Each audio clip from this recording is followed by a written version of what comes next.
Hola, ¿cómo andan compañeros? ¿Todo bien? Un lunes más. Este lunes está lloviendo, así que si hay un poquito de ruido en el fondo es por el tema de la lluvia. Realmente está lloviendo bastante fuerte, ha cambiado bastante el tiempo, ya hace un poquito más de frío, así que vamos a tener que mover un poquito el cuerpo para calentarlo esta semana. Bueno, estamos en otra charla que tenemos entre ustedes y yo.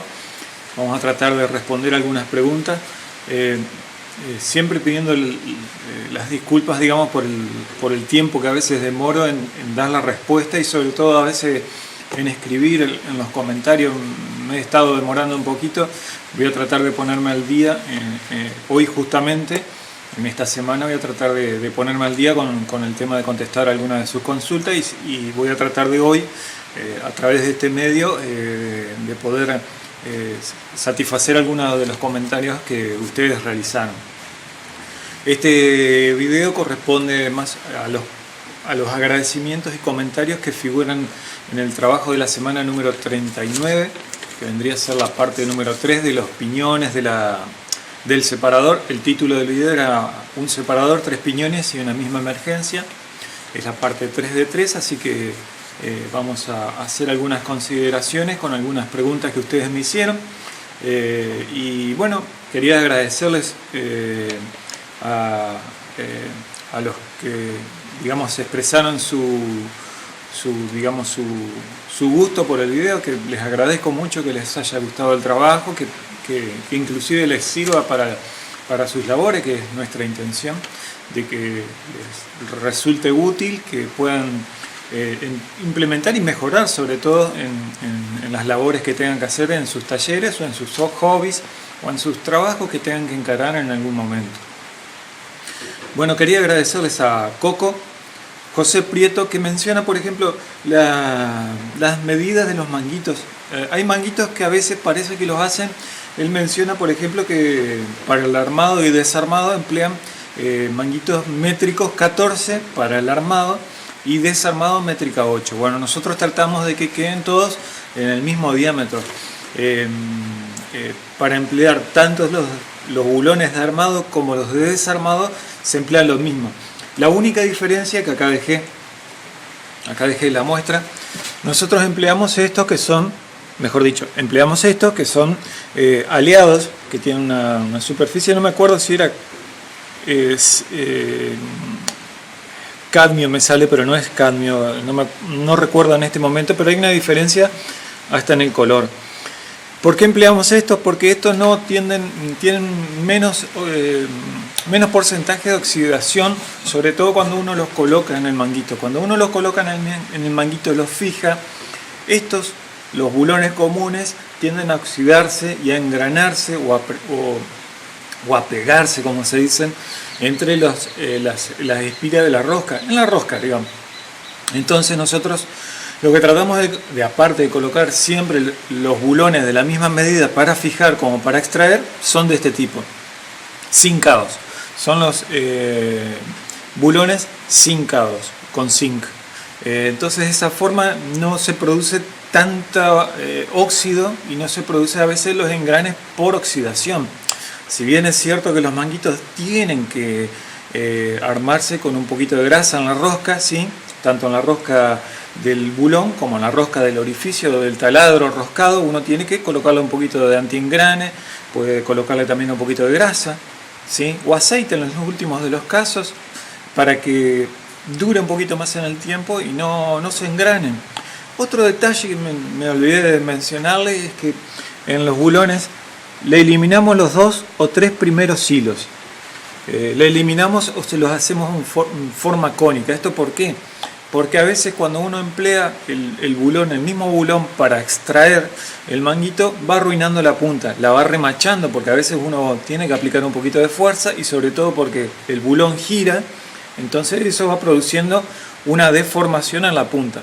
Entonces vos tenés que prever que esos bulones también tenés que eliminarle o hacerlo un poquito cónico la punta, por lo menos que abarque 3 hilos, por lo menos, para que con el uso continuo o con el uso, digamos, del mismo bulón como extractor, no se vayan deformando las puntas, porque al deformarse también te va a dificultar después sacarlo, y cada vez que lo saques de los taladros roscados del manguito que sirven para extraer, vas agrandando cada vez un poquito más la rosca y pueden llegar a engranarse.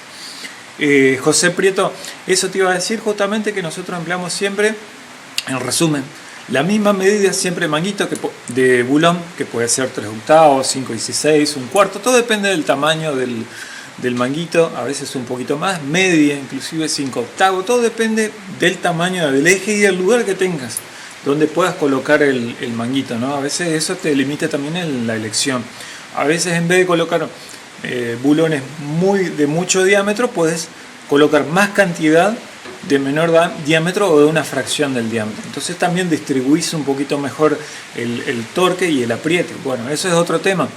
Al momento de ajustar el manguito, vos lo que tenés que hacer es ir ajustando de formas, como se ajusta una rueda de auto, digamos, en formas enfrentadas, repartiendo la tensión. Estos manguitos que yo les dejé en la descripción en el anterior video, también especifica cuánto es el torque que uno tiene que aplicar por cada bulón de fijación. Bueno, eso era básicamente, José. Bueno, muchas gracias por tus comentarios y por digamos, estar con tu comentario dentro del video. Luis, de Papeltec, Sociedad Anónima. Sí, él menciona, por ejemplo, también que en muchos casos no se emplean chaveteros en los manguitos. Esto es porque justamente este tipo de manguito cónico tenés mucha superficie, abraza mucha superficie tanto de la polea como del eje. Entonces, al producirse una fuerza bastante grande, casi se podría decir que se elimina el uso del chavetero. En algunos casos es recomendable poner un chavetero, pero estás prácticamente de adorno, se podría decir, ya que si vos haces el manguito con un buen ángulo, con el ángulo exacto sobre todo entre lo que es el manguito y la polea, y vos ves que se calzan, se queda clavadito, es prácticamente imposible que eso se mueva o se patine.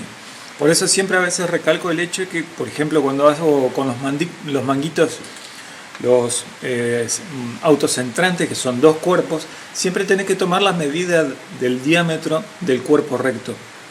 Entonces ese diámetro lo tenés que trasladar a la polea o al alojamiento lo más exacto posible, para que no haya, digamos, posibilidades de que entre flojo y esa holgura, digamos, también te afecte digamos, en el ajuste del manguito. Vos siempre hacés justito tanto ángulos como diámetros de alojamiento y no vas a tener problema de que se vayan a girar. Por eso es importante la consideración de que estos manguitos no necesitan chavetero, es verdad, pero siempre y cuando vos los hagas de forma justa y lo más exacto posible al eje. Si te dicen, por ejemplo, es un manguito para un diámetro 40, tenés que ponerte en la cabeza qué diámetro 40, exactamente diámetro 40, o es un trefilado o un acero que te lo venden en algún negocio. Si es el segundo caso, y lo más probable que tengas entre 1/10 hasta 1/10 y media de diferencia en el diámetro. Entonces, depende de donde lo vayas a colocar, es el ajuste que tenés que darle. En algunos tenés que darle un poquito más cerrado el diámetro para que entre más justito en el eje. Entonces, de esa forma también, al apretar el manguito, se ciñe todo el conjunto y es lo que hace, o digamos, es lo que te facilita que no tengas que usar chavetero. Ahora, si vos tenés dudas de las medidas de los ejes, podés asegurarlo con un chavetero, sobre todo lo que son las transmisiones de potencia. Las transmisiones de potencia, a veces, si vos no ajustás bien los diámetros, sobre todo el diámetro del eje, vas a tener posibilidades de que se mueva un poquito el manguito, cosa que empleando el chavetero evitas ese movimiento. Todo depende de dónde lo apliques y qué tan fino hiles la medida de los diámetros. Básicamente eso es un lindo tema para charlar, el tema de los manguitos. Realmente es una solución muy grande que se da para todo tipo de maquinaria. Acá en el taller, inclusive la fresadora, donde estamos en este momento, la fresadora, por ejemplo, la adaptación que yo le hice, ahora les voy a mostrar. acá estamos en la fresadora, estamos haciendo unos trabajitos de unos chaveteros para un amigo.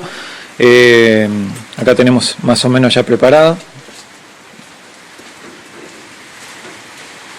Y esta es la fresadora, y acá en la punta le hice un pequeño manguito con 3 puntos de fijación, 2 extractores, y está bien ajustado al eje, ¿sí? Porque era una medida bastante extraña que tenía, creo que era 37,5 milímetros, entonces la forma más fácil de ajustarlo, de dejar bien fijada, digamos, la polea de la fresadora, era haciendo un manguito.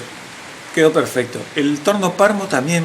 El torno Parmo tiene el tornito chiquito, tiene muy difícil acceso, digamos, donde está el motor que mueve todo el conjunto y la polea.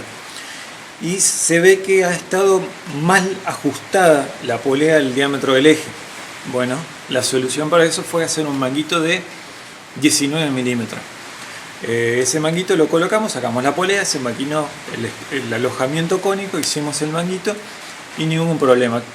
Y encima, al emplear los bulones de fijación, te facilita mucho la extracción de la polea, ya que como cuenta con muy poco lugar, está metido en la pata del torno, para ajustar y para alinear inclusive la polea es más fácil con los manguitos, porque vos vas midiendo, vas tirando la línea y después cuando la tenés ajustás los manguitos, no tenés que estar golpeando, haciendo mucho problema para poder meter la polea en el lugar que te tiene que ir. Es una solución rapidísima y muy buena para estos tipos de maquinaria sobre todo. Gracias, Luis.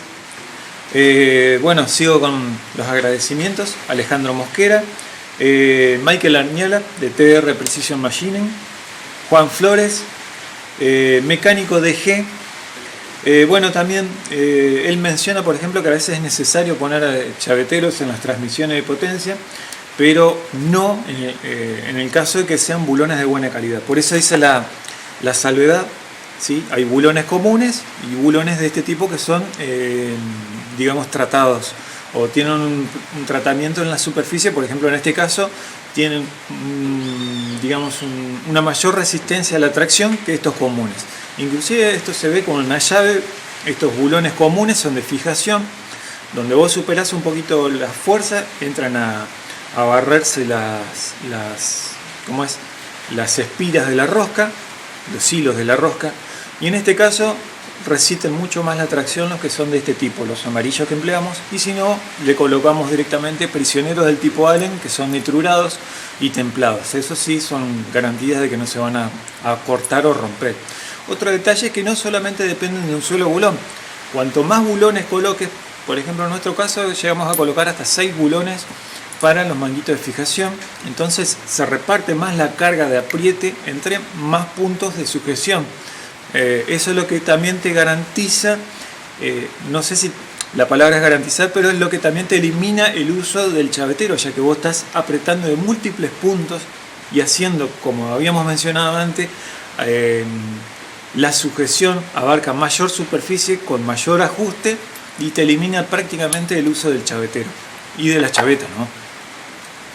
Así que siempre, bueno, eso me habrá faltado quizás en el video mencionar ese detalle, que nosotros sí empleamos bulones que son un poquito mejor de calidad que los que usamos, por ejemplo, para otros tipos de máquinas, ya que justamente estamos apretando un elemento de fijación y de transmisión de potencia. Gracias, mecánico DG. Javier Mostazo, muchas gracias. Mariano Ferraza, muchas gracias por tus palabras. José Antonio Sarachaga, Sergio Richarte, Marcelo Torres, Ronaldo Castaño, Federico Gulpián, gracias. Javier Andrada, Antonio Gutiérrez Barba, José Manuel Sánchez y Lucas Caula. Muchas gracias por haber estado ahí con las palabras de ustedes. Y siempre, bueno, es bueno saber que el trabajo que uno hace es apreciado y que sobre todo sirve para algunas de las cosas que ustedes saben. Y bueno, pasando un poquito algunas preguntitas que bueno, trato de contestarlas desde lo poco que sé. Por ejemplo, FDT me consulta sobre el líquido refrigerante, si nosotros lo preparamos o lo compramos. Bueno, nosotros lo compramos. El que empleamos es de marca International Chemical. Cualquier cosa les voy a dejar abajo, por ahí abajo, el vínculo a la empresa para que ustedes se comuniquen. Usamos el Ultra Emul 100. Sí, Ultra Emul 100 se llama. Y lo usamos al 3%. Eso lo usamos tanto para la fresadora, para el torno, para todos los procedimientos. Inclusive nosotros lo recomendamos para el uso de las afiladoras. Aquellas afiladoras que emplean a veces el líquido refrigerante para bajar la temperatura en el afilado. También les decimos que pueden emplearlo, ya que no crea, digamos, no tiene tanto acidez, lo que no produce desgaste de bancadas ni de pintura. O sea, hay algunos refrigerantes que lo que hacen es ir desgastando todo lo que es la pintura o indicaciones que tenga la marca, se van a ir yendo. Bueno, en este caso, con este producto no es el caso. También lo que me gusta de este producto, bueno, que usas muy poco y rinde mucho. Por ejemplo, en 15 litros de producto usas 300 centímetros cúbicos de este producto, entonces muy poquito lo que se emplea y mucho lo que rinde con agua. Es una emulsión que se emplea con agua. El otro detalle también, que es muy visible cuando este producto ya está degradado, por decirlo de alguna forma. El líquido, cuando está en buen estado, es casi translúcido. Se ve, también tiene un color azulado verde cuando está mezclado, pero es translúcido prácticamente. Vos podés ver el fondo del recipiente donde está alojado. Cuando estás trabajando se puede ver bien la zona de corte. A medida que se va degradando, ya sea por la suciedad, por la mezcla con aceites, por la viruta, etc., se va tornando cada vez más oscuro y llega un momento que cambia de color y se va tornando a un color amarronado. Cuando llega a ese punto es cuando tenés que cambiarlo, ya está bastante contaminado. El único inconveniente que tiene este líquido es que evapora mucha el agua. Cuando evapora mucha agua te queda lo que es, digamos, el líquido en sí, que es muy aceitoso. Entonces eso también trae problemas a veces con los conductos de refrigeración. Cuando empieza a evaporarse mucho agua, tendrías que sacar el líquido refrigerante y agregarle otra vez la proporción de agua. Es un poquito complicado en esos casos, pero yo te recomiendo que si vas a emplear este líquido, cuando vos veas que se empieza a colocar, a evaporar mucho el agua, tenés que ir agregándole por lo menos 1 litro por semana. Esto en el verano, en estas zonas, es conveniente hacerlo, ya que evapora rapidísimo, se va el agua y te va quedando cada vez el líquido, que es muy aceitoso, muy denso, digamos, en sí, y eso afecta a veces lo que es la limpieza de la máquina. Te queda muy, digamos, muy pegajosa, por decirlo de alguna forma, las bancadas, los elementos, te ensucias bastante las manos, entonces eso te dificulta mucho el mantenimiento. Para evitar eso, le vas agregando un poquito de agua, por lo menos entre 1 litro y medio litro, entre medio litro, mejor dicho, y 1 litro por semana, para más o menos mantener los niveles de lo que se evapora y lo que te necesitas para un buen rendimiento del líquido. Fede, cualquier cosa te dejo abajo el vínculo a la empresa International Chemical para que vos te pongas en contacto y averigües si te conviene comprarlo. Y después me preguntas sobre el afilado de mecha 25. Ya vamos a hacer en algún momento, para no extenderme mucho con el tema de la duración de este video, vamos a hacer vamos a mostrar un poquito cómo me gusta afilar a mí las mechas, que es empleando un goniómetro, sobre todo en mechas grandes.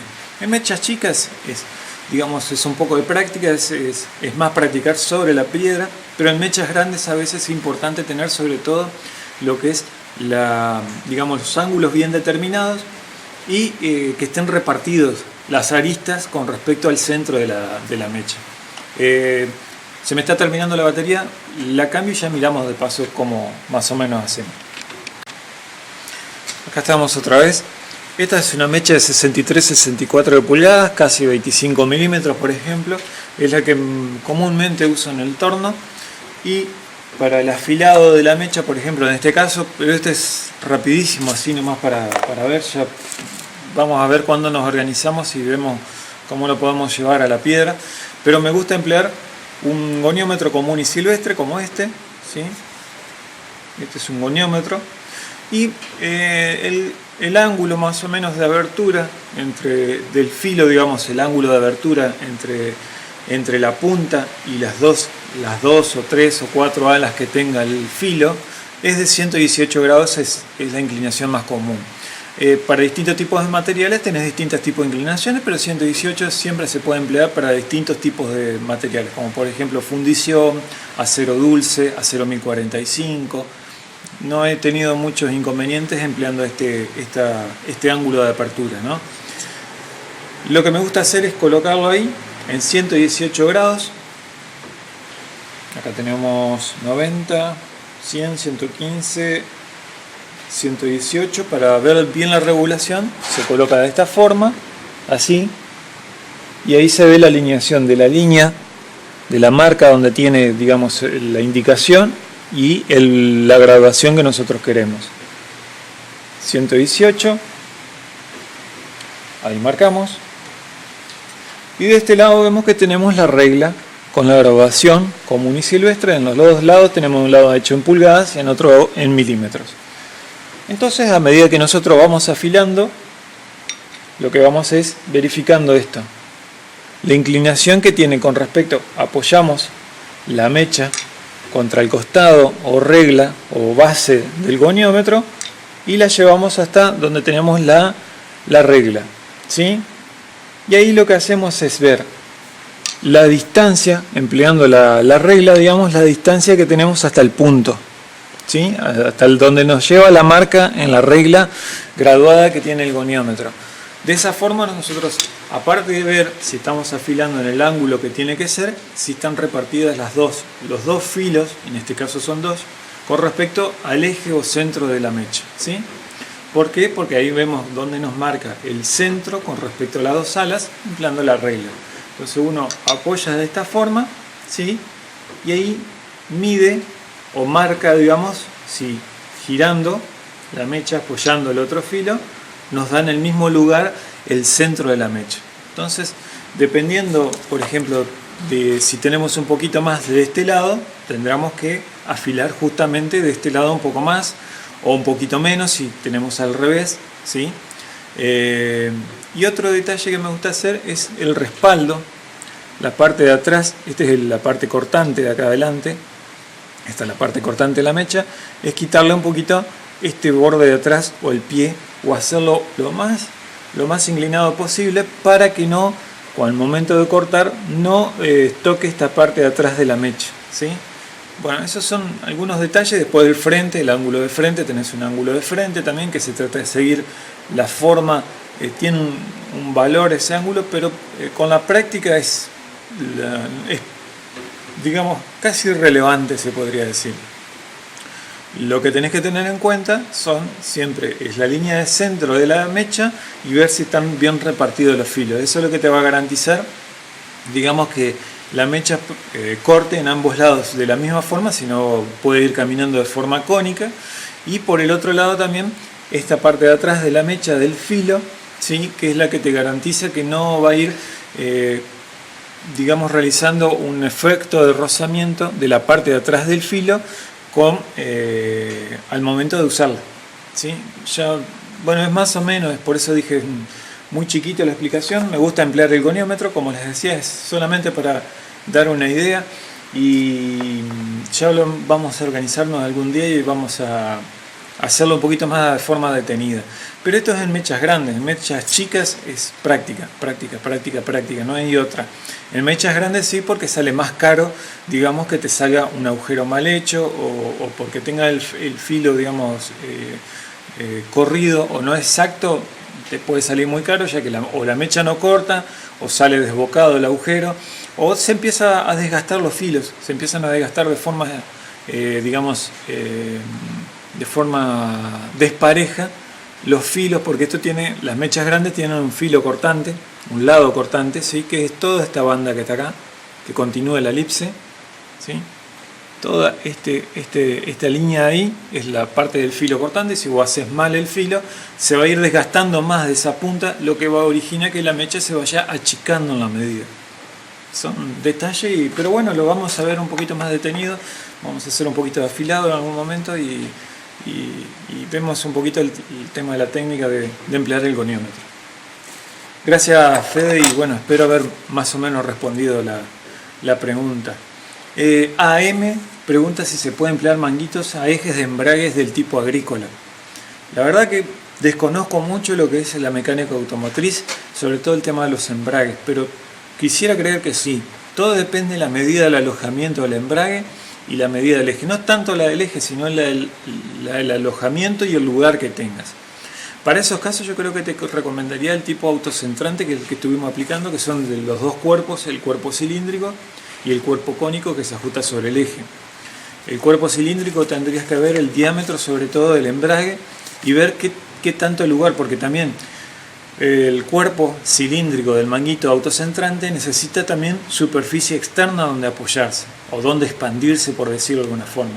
Y a veces los embragues son placas, son varias placas agrupadas y eso no tenés mucha superficie de contacto entre la parte, entre el aro externo, por decirlo de alguna forma, del manguito con respecto a todo el manguito en sí. Tendrías que averiguar. Por lo general se ocupa en poleas, en algunos tipos de acoplamientos, en piñones. En embragues tendrías que ver qué modelo de embrague es. Hay algunos modelos, por ejemplo, que son del tipo con cuerpo sólido, que tienen el disco adherido, digamos, al cuerpo sólido, y el cuerpo sólido tiene una buena masa, digamos, y en ese caso sí se podría usar un manguito. Ahora, como te decía, hay algunos embragues que son distintos cuerpos compartidos en un mismo diámetro. En esos casos a veces yo no lo recomendaría, por ejemplo, el usar en esos casos, ya que tenés poca superficie interna de contacto. Habría que ver bien qué modelo de embrague es el que te interesa colocar y ver las posibilidades de los diámetros sobre todo. Hay algunas posibilidades en diámetros en milímetros y otras posibilidades en diámetros en pulgadas. Hay que ver qué tipo de modelo es. Gracias, AM. Antonio Barrios pregunta sobre las revoluciones del palpador de centros. No estoy seguro a cuál te referís, pero te muestro. En ambos casos es más o menos las mismas revoluciones. Estos son los dos modelos.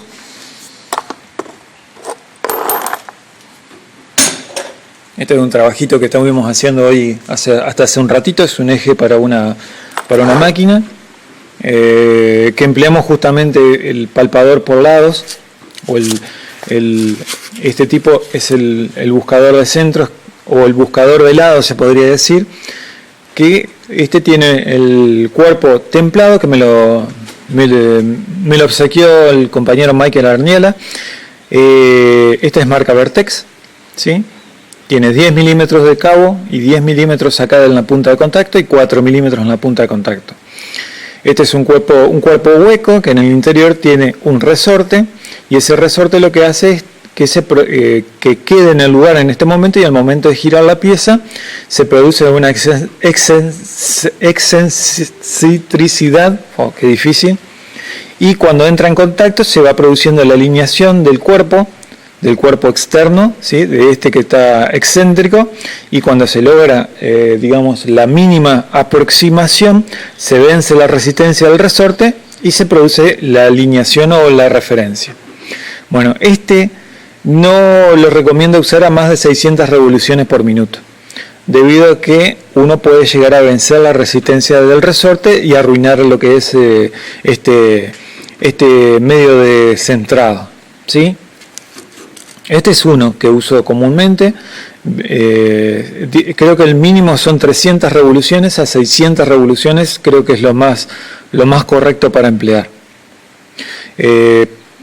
Para guardarlo siempre le coloco un poquito de WD-40, el WD-40 para evitar que se oxide y sobre todo para que mantenga la mínima, la lubricación en la superficie, ya que esta superficie está unida solamente por el resorte. Eso hay que tener en cuenta a veces al tener cuidado con este tipo de accesorios, ¿no? Después tenemos este es el otro buscador de centro. o comparador coaxial que se llama. Este es marca Insight, este ya tiene bastante tiempo ya. Acá tiene el manualcito. Acá tenemos el comparador o el reloj comparador con el cuerpo. Trae en esta parte de acá, tiene una protección para que no se arruine el sistema de movimiento. Tiene este arito o este semi arito de plástico. Entonces ahora queda libre el sistema de movimiento. Esto es para evitar golpes dentro de la caja, digamos. Tenemos la parte de fijación para el mandril de 10 milímetros acá. Tenemos la escala en milímetros. Este tiene un recorrido de 3 milímetros, ¿sí? Y la escala es centesimal. Tenemos acá el alojamiento para las puntas de contacto.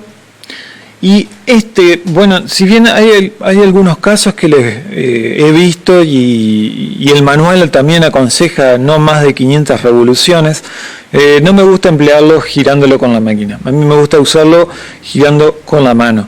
Es un gusto personal y bueno, a mí me gusta cuidar mucho lo que son las herramientas o los accesorios para el centrado en la fresadora, por ejemplo. Este es un accesorio hermoso para mí, muy lindo instrumento de medición, y no me gusta arruinarlo como he visto en algunos lados que ponen la máquina en marcha y van haciendo que vaya tocando la punta de contacto, ¿sí? Acá va la punta de contacto, que tiene una carita plana, se ajusta, tiene una llavecita acá con un pequeño tornillito, ¿sí? Y acá uno moviendo este brazo articulado que está reguladito, y yo lo regulé un poquito porque venía bastante duro de fábrica. Lo regulé, cosa de que hacer mínima fuerza, ahí está. Entonces uno regula ahí el radio de acción. Bueno, a mí no me gusta usarlo, como les decía, haciendo que gire la máquina y haciendo que digamos la punta de contacto siga las revoluciones del cabezal. A mí me gusta hacerlo girar a mano, sobre todo si la pieza tiene rugosidades internas, y si bien las puntas de contacto el manual asegura que están endurecidas, sigue siendo un metal. Entonces, a medida que vos lo vas usando, que lo vayas usando, sobre todo colocándolo en marcha con respecto al mandril, se va a ir produciendo un desgaste. Y bueno, a mí me gusta cuidarlo un poquito, así que lo hago a mano. Esa es mi recomendación con respecto a este tipo de instrumento, ¿no? Y acá tenemos la punta de fijación o brazo de fijación, que esto lo que hace es evitar que se gire el cuerpo entero, ¿sí? Que solamente gire la punta de contacto. La punta de contacto es independiente, sigue sigue la velocidad del mandril, y luego cualquier diferencia lo que hace es ir moviendo, ahí creo que se ve, ahí está. Digamos, cualquier diferencia o cualquier excentricidad que tenga el diámetro va a ir variando la lectura en el reloj comparador. Bueno, a mí me gusta emplearlo a mano, como les decía. No lleva mucho trabajo, o sea, no es algo que, ¿cómo les puedo decir? No es algo tampoco que lleve mucho tiempo el emplear un centrador de esto, y no hay mucha diferencia, me parece. Para mí es más exacto realizarlo a mano. Eso es lo que es la idea que trato de comunicarles. No me parece conveniente y prudente usarlo en una fresadora o en alguna otra máquina de herramienta, haciendo girar el mandril a velocidades normales, empleando este instrumento de centrado. Quizás con mucho más experiencia quizás sí se podría llegar a emplear este lindo instrumento, pero no lo aconsejo, la verdad que no. A mí me gusta emplearlo a mano. Entonces uno va teniendo una lectura tranquila, digamos, ve realmente cómo uno puede ir modificando las distintas variaciones, tanto en la fresadora, por ejemplo, los laterales o la altura, en mi caso, uno puede, digamos, realmente regularlo. Si uno tiene girando continuamente el instrumento, no tiene para mí una medida exacta o una apreciación exacta de lo que se está centrando. Pero gustos hay gustos y cada maestro tiene su librito. Yo aconsejo, desde mi punto de vista, de los trabajos que yo hago, hacer el centrado, empleando el comparador de centrado o el centrador coaxial, que es el último que mostré, a mano. Y el palpador de lados, que es el primero que mostré, el marca Vertex, ese hasta 600 revoluciones como máximo, ¿sí? Siempre guardarlo en ambos casos. En el caso del reloj comparador, del comparador coaxial, siempre limpio, y con la bolsita de sílica gel para cualquier cosita, la humedad no se vaya a colar dentro de la caja. Y en el caso del palpador por lados o el palpador de superficie, siempre con un poquito de WD-40 y guardarlo en su respectiva, un poquito del papel antióxido también adentro de una bolsita, cosa que eso quede bastante aislado de lo que es la humedad. Esta zona es bastante húmeda. Gracias, Antonio, y espero haber más o menos respondido a tu pregunta. Cualquier cosita podemos seguir charlándolo, como siempre decimos. Y Bugark pregunta: ¿por qué las roscas en pulgadas? Bueno, en nuestra zona, en nuestro país, siempre adoptó las normas ACTM, las normas antiguas ACTM, que son normas británicas, entre las cuales, a grosso modo diciendo, derivaron las normas Gigan. Y a grosso modo es lo que más o menos se rige o se rigió también para la construcción de todas las maquinarias, sobre todo en la parte de aserraderos. La parte de aserraderos, que nosotros más o menos lo que trabajamos, todo emplea roscas en pulgadas, diámetros en pulgadas, con número de hilos en pulgadas. Eso no quita decir que también hagamos rosca métrica. Pero un detalle, por ejemplo, todos los tornos que tenemos, que son los que comúnmente se comercializan en la Argentina, tienen los tornillos patrón en pulgadas, tantos hilos por pulgada. Es una norma que se estandarizó en nuestra región, no es algo, digamos, arbitrario. Pero en estos momentos, debido a la comercialización de productos de otros lados, donde se emplea mucho lo que es la rosca métrica, se está empleando y hemos realizado muchísima rosca métrica. Ocasionalmente sucede que comercialmente es más sencillo en nuestra zona conseguir lo que son la bulonería, todo en pulgadas, que en métricos. Es una cuestión nomás de construcción de maquinarias en nuestra zona.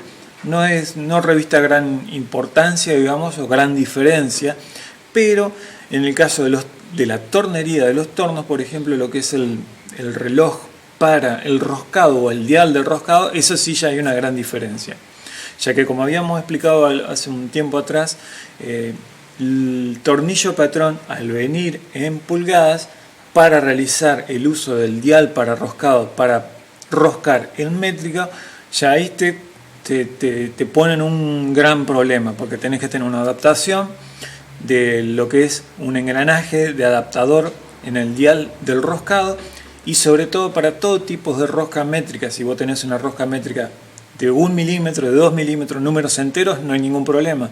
Cuando es 1,5, 1,75, 2,25 creo que es la otra medida, no hay ningún problema también, pero hay que cambiar el engranajecito.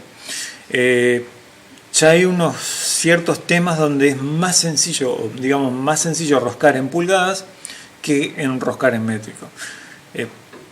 No es algo, digamos, tan, ¿cómo decirlo? No es algo tan generalizado, ¿sí? Ocasionalmente sí, en nuestro taller, en nuestra zona y por los trabajos que realizamos, sí se emplea mucho lo que es rosca en pulgadas. Pero eso no quita decir que realizamos muchísimas roscas métricas. Acá tengo un ejemplo. Esto es el planito del trabajo que estamos realizando en estos momentos. Es un eje simple donde hay que hacerle un hexágono, ¿sí? Y el hexágono que tiene en la punta tiene que tener el diámetro 16 milímetros, o sea, tiene que pues, ser colocada una llave de 16 milímetros. Y la rosca que tiene en la punta, acá ahí se ve, no, ahí está, rosca métrica 4. No es algo, digamos, no es algo a rajatabla, ¿sí? Creo que fue algo casualidad. Se podría decir que siempre lo que se rosca en los videos es pulgadas. Es más sencillo realizar una rosca en pulgadas usando el dial para roscar que una rosca métrica usando el dial. Es eso nomás, es comodidad. Y lo otro es la comercialización a veces de algunas medidas que son más fáciles de conseguir en pulgadas que en métrica. Pero eso depende del rubro. Hay colegas, por ejemplo, o mejor dicho, otros talleres que emplean todo métrico y consiguen las cosas, consiguen la tornillería, consiguen los bulones, pero es un tema ya, como le digo, es de gustos. Lo que comenzó siendo una norma pasó a ser una cuestión de qué tan fácil o qué tan rápido o qué tan barato o qué tan... Es una cuestión de gustos hoy día. Bueno, gracias Bugart, y espero más o menos haber contestado tu preguntita. Y bueno, esto ha sido todo por hoy. Una semanita va a empezar, ya ha cambiado el tiempo, así que vamos a seguir trabajando un poquito más. Nuevamente les agradezco mucho el apoyo que están dando, el dejar sus preguntas y el tenerme la paciencia, sobre todo hasta que yo pueda más o menos solucionar el tema de los comentarios. Muchas gracias y bueno, lo vemos en el próximo video, que espero que sea el sábado que viene. Nos vemos. Chao, chao.